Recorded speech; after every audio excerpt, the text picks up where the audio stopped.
కింద ఇద్దరు ఉన్నట్టు గొప్పగా నటిస్తున్నావు అనమాట. నటించో ఏమిటో ఇదిగో దీన్ని సంకలో పెట్టుకుని సేవలు చేయలేక చచ్చిపోతున్నాను. పెళ్ళైపోయింది కదా, రాత్రి నిజం చెప్పేస్తే. నిజం చెప్పావనుకో నీ గాథ విషాద గాథ అవుతుంది. అసలే తను చాలా పట్టుదల మనిషి. పోనీ మా అమ్మ నాన్నతో నిజం చెప్పేస్తాను, అప్పుడు వాళ్ళ సహకారంతో రాత్రితో ఆడుకోవడం సులభమైపోతుంది కదా. This is a very good idea. Hi. నా దగ్గర నటించద్దు.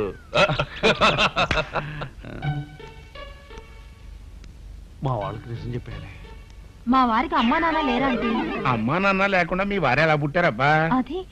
అది కదండి, లేరంటే పోయారని అర్థం. ఓహో, ఏడుకొండలవాడ. ఇదిగో కిట్టయ్యా, హాయ్. ఇలారా. ఇప్పుడే నీ తల్లిదండ్రుల గురించి అనుకుంటున్నావయ్యా. పాపం వాళ్ళు పోయారట కదా.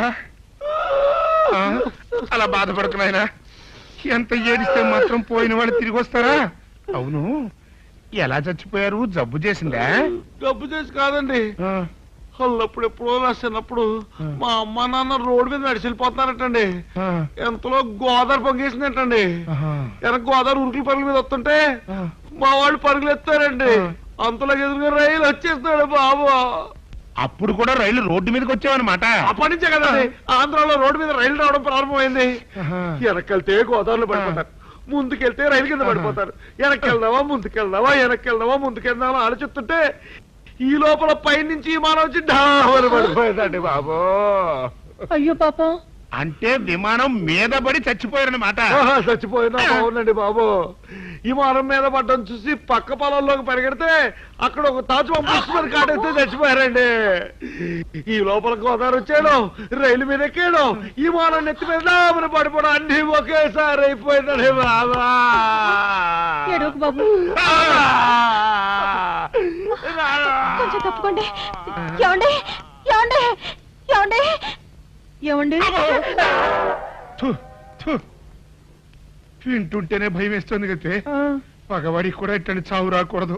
స్వామి పిలిచారమ్మా? ఆవిడ గారు పిలిచింది దేవుణ్ణి. వెళ్తావా? మాకు ఇలాంటి చావు రాకుండా చూడు స్వామి. నీ గుడి చుట్టూ మా వారి చేత మోకాళ్ళ ప్రదక్షిణలు చేయిస్తాను. మోకాళ్ళ ప్రదక్షిణ నా వల్ల కాదే, ప్రాణాలు పోతాయి. మొక్కుకున్నాక తీర్చకపోయే ప్రాణాలు పోతాయి, ఆ తర్వాత మీ ఇష్టం. నీ మొక్కులు పాడుగాను నా ప్రాణం తీస్తున్నావు కదితే. గజం గజం వస్తున్నానండి.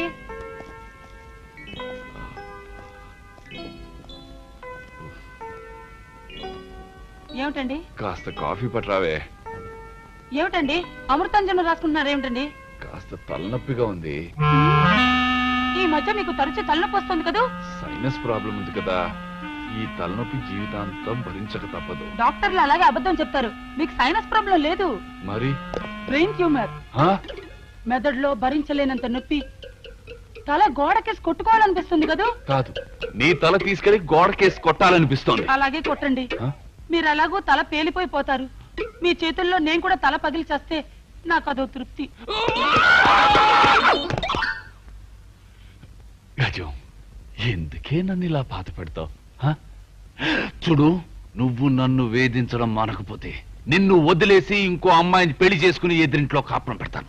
జాగ్రత్త.